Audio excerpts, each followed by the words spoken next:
नमस्कार, मैं सुमित यादव। आप देख रहे हैं न्यूज़ 27 और इस समय मेरी मौजूदगी गुड़गांव में है। गुड़गांव का ये वार्ड नंबर 10।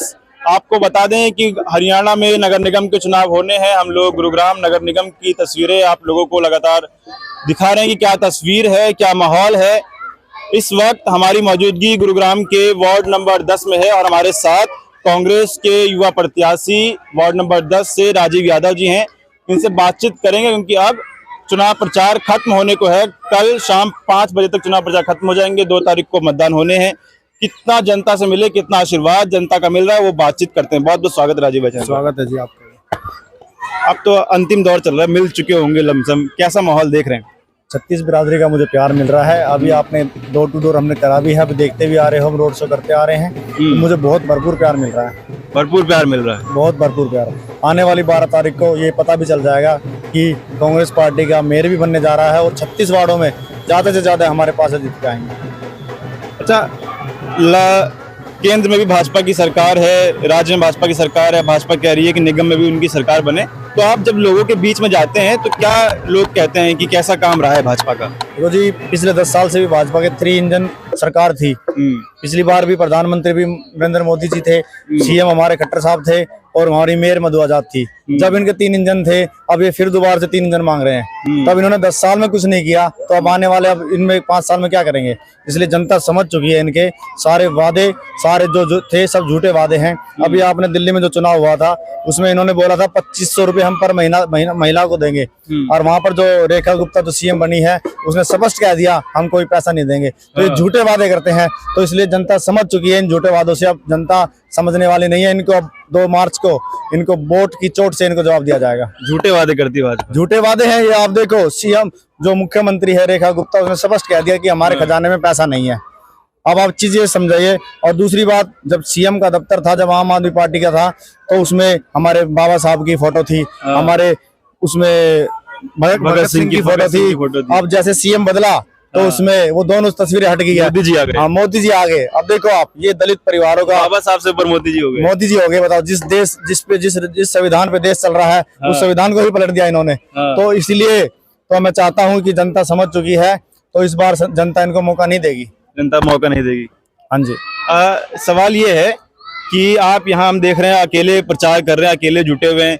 वहीं दूसरी तरफ भारतीय जनता पार्टी के खेमे से मुख्यमंत्री खुद चुनावी मैदान में उतरे, खुद गुड़गांव आए थे, सभी लोगों का प्रचार किया। तो एक तरफ मुख्यमंत्री प्रचार कर रहे हैं उन लोगों का, एक तरफ आप अकेले प्रचार कर रहे हैं। आप ये हंसने वाली बात है। एक मुख्यमंत्री एक पार्षद के चुनाव में जब रैली कर रहा है, आप देख लो, इनको डर है कि कहीं हम हार ना जाएं, और ये हार रहे हैं। अभी आपने देखा होगा, हमारा जो प्रदेश अध्यक्ष उदय भान जी आए थे, तब कितनी तादाद में भीड़ थी। तो मैं तो आपके चैनल के माध्यम से बोलना चाह रहा हूँ कि भाजपा का मेयर और हमारी सीमा पाहुजा जो मेयर है, इनकी लाइव डिबेट करा लो। जनता खुद तय कर लेगी कौन मेयर चाहिए उनको। जनता गुरुग्राम में लाइव डिबेट में क्या होगा? उनको बोलना ही नहीं आता। भाजपा का जो प्रत्याशी है, उनको एक भाषण नहीं देना आता, उनको बोलना ही नहीं आता।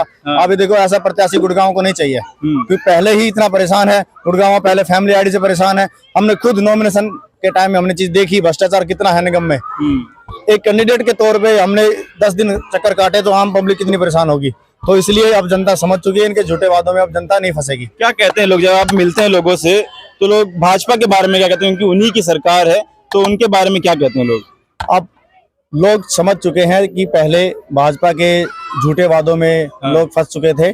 जैसे गुड़गांव को गुरुग्राम था, तो उसको कूड़ाग्राम के नाम से जाना जाता है। आप ये चीज देखो, जो मिलेनियम सिटी थी हमारी, आज कूड़ाग्राम के जाना जाती है। अभी पार्क का हाल देख लो, यहीं पे लाइव देख लो आप पार्क का हाल। यहाँ पे देखो, घास नहीं आ रहे, नालियां बह रही हैं, पानी सड़कों पे जमा हुआ है। ये तो हम आते हुए देखते हुए आ रहे हैं। ये चीजें तो भ्रष्टाचार है। ये अब ये कहती है कि कांग्रेस ने कुछ नहीं किया। अरे भाई साहब, 15 साल से तो आप बैठे हो। अब भी कांग्रेस ने कुछ नहीं किया। अब भी कांग्रेस को रो रहे हो क्या? जिन्होंने देश आजाद कराया, बहुत खराब कर दिया था। अभी बनाते बनाते उनको समय लगेगा। बाबू जी, मैं ये कहना चाहता हूँ कि जितने भी भाजपा के नेता है, जिस भी सरकारी स्कूल में पढ़े हैं, जिस भी कॉलेज में पढ़े हैं, वो सब कांग्रेस की देन है। ये चीज खुद जानते हैं चीजें भाजपा के लोग। पर मैं ये चीज पे टिप्पणी नहीं करना चाहता। ये मुद्दे जो होते हैं लोकल मुद्दे हैं, ये भाईचारा के मुद्दे हैं। तो आज जनता समझ चुकी है, गेट खोलते हुए उनको रोड साफ चाहिए, घर के बाहर लाइट चाहिए, स्ट्रीट लाइट, आज ये इन मुद्दों पे चुनाव क्यों नहीं लड़ती भाजपा? आज भी वो हिंदू मुसलमान करती है, आज भी वो जय श्री राम का नारा करती है। जय श्री राम हमारे भी है, हम भी उनको दिल से मानते हैं, पर इन भाजपा ने एक हिंदुस्तान में एक ऐसा डर सा माहौल फैला दिया जिससे लोग डरे हुए हैं। आज देखो हम सेक्टर में जाते हैं तो लोग आपस में मिलने से डरते हैं कि वो कांग्रेसी आ गया, वो भाजपा का आ गया, मतलब एक डर का माहौल है। तो हम इन चीज को, एक भाईचारा को हम दोबारा से जगाएंगे, जिससे जनता को समझाएंगे कि भाईचारा पहले है। तो मैं अभी देखा सेक्टर वासी है जो खुल के सामने नहीं आते और जमीनी लेवल पे कांग्रेस के साथ है। अच्छा, आप लोकल मुद्दों की बात कर रहे हैं, आप अकेले ही और हाथ के पंजे पे चुनाव लड़ रहे हैं, लेकिन दूसरी तरफ वो लोग मोदी जी का चेहरा, चाहे केंद्र का चुनाव हो, चाहे राज्य का चुनाव हो, चाहे निगम का चुनाव हो रहा है, मोदी जी का चेहरा हर जगह रहता है।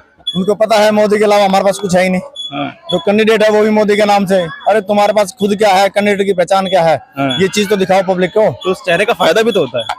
फायदा क्या है आपने देखा होगा अभी पिछले से हरियाणा में कैसे सरकार बनाई है, दिल्ली में कैसे बनाई है, और अभी आने वाले 1 साल में उसका सबूत भी दे दिया जाएगा कि सरकार कैसे बदली है। ये चीजें, एक लोकतंत्र की हत्या हो रही है। तो इस चीज को मैं चाहूंगा, इस चीज ऐसा नहीं होना चाहिए, स्पष्ट चुनाव होना चाहिए। मैं तो आपके चैनल के माध्यम से एक चीज बोलना चाह रहा हूँ, जब मोदी साहब और जो बीजेपी के कार्यकर्ता ये कहते हैं कि पब्लिक हमारे साथ है, तो एक कोई भी स्टेट सुन लो, ये कहते हैं यूपी हमारा है, योगी हमारा है, तो यूपी में ही बैलेट पेपर से चुनाव करा लो, दूध का दूध पानी का पानी हो जाएगा। उसमें क्या है, जब इनको विश्वास है जनता के ऊपर, जनता हमारे साथ है, तो करवाने में क्या दिक्कत है? कोई भी एक स्टेट में करा लो, मैं नहीं चाहता पूरे भारत में कराओ, आप कोई भी एक स्टेट में करा लो। अब तो इलेक्शन कमिश्नर भी उनका आ गया, राहुल जी काफी नाराज भी हुए थे कि 2 वोट से और 1 वोट से वो जीत गए। अब आप चीज देखो ना, आपने चंडीगढ़ का चुनाव देखा होगा, जब मेयर का चुनाव जो हुआ था, कैसे धब्बे को धब्बे, वो तो सीसीटीवी में पता चल गया, तो इनका प्रूफ आ गया सामने। नहीं तो ये चीजें नहीं चाहते ना ये लोग कि सामने आए। अच्छा, आपके वार्ड से महावीर यादव, जो कि पहले भाजपा में थे, टिकट कटने की वजह से निर्दलीय चुनावी मैदान में है, और भाजपा से अजीत यादव चुनाव लड़ रहे हैं, तो क्या भाजपा का वोट दोनों में आपस में बटेगा? उसका कुछ फायदा आपको होगा क्या? देखो जी, वो भी दोनों भाई है अपने, वो भी मेहनत कर रहे हैं, हम भी मेहनत कर रहे हैं। अब जनता भाजपा से परेशान हो चुकी है। अब एक युवा चेहरा कांग्रेस पार्टी ने उतारा है, और दूसरी बात, कांग्रेस जनता चाहती थी कांग्रेस पार्टी मेयर ये नगर निगम के चुनाव लड़े। आज भी जमीनी लेवल पे लोग कांग्रेस को पसंद करते हैं। भाजपा ने डर का माहौल बना रखा है, जिससे आपस में पड़ोसी से बात नहीं कर सकता, एक ऐसा माहौल है। मेरा सवाल ये था कि महावीर यादव के लड़ने से क्या भाजपा का वोट कटेगा? महावीर यादव भाजपा का वोट काट पा रहे हैं? मैं बता रहा हूँ, जनता समझ चुकी है। वो भी जीतने के बाद भाजपा में जाएगा, तो अच्छा। इसलिए जनता पहले ही समझ चुकी है। जो भाजपा से टिकट मांग रहा था, जिसने अपनी पूरी लाइफ भाजपा को दे दी, उसको टिकट नहीं मिली, एक बाहरी चेहरे को उतार दिया है, तो ये चीज जनता समझ चुकी है। हम वोट तो उसको दे, चाहे उसको दे, जाना तो उसको भाजपा में भी है। अब जनता चाहती है बदलाव, तो अब बदलाव के तौर पे मुझे बहुत प्यार मिल रहा है। कांग्रेस उनके लिए एक चांस है, इस बार ज्यादा से ज्यादा हमारा पार्षद चुन के आएंगे और हमारी मेयर सीमा ओझा जी बनेगी। जीत के लिए कितना आश्वस्त है और कितना बड़े मार्जिन का टारगेट लेके चल रहे हैं? देखो जी, मेरा तो पहला चुनाव है और मुझे इतना प्यार मिल रहा है लोगों का, कि 36 बिरादरी का मुझे प्यार मिल रहा है कि एक युवा लड़का हमारे मैदान में उतरा है वार्ड में, और हमारा जो वार्ड है ये यादव बेल्ट का ज्यादा वार्ड है, तो इसमें ज्यादा से ज्यादा मुझे बहुत प्यार मिल रहा है। आने वाली 12 तारीख को ये चीज आपको साबित भी हो जाएगी। ठीक, बहुत शुक्रिया। तो हम लोग बातचीत कर रहे थे राजीव यादव से, कांग्रेस के वार्ड नंबर 10 से प्रत्याशी हैं, युवा प्रत्याशी। इस बार कांग्रेस ने काफी सारे युवा चेहरों पर दाव लगाया है, तैयारी अपनी कर रहे हैं लगातार। इस रोड शो की तस्वीरें भी हम लोग आप लोगों को दिखा रहे थे, उनसे बातचीत कर रहे थे कि इनका कहना है बहुत ढेर सारा प्यार, पहली बार चुनावी मैदान में है, बहुत प्यार मिल रहा है।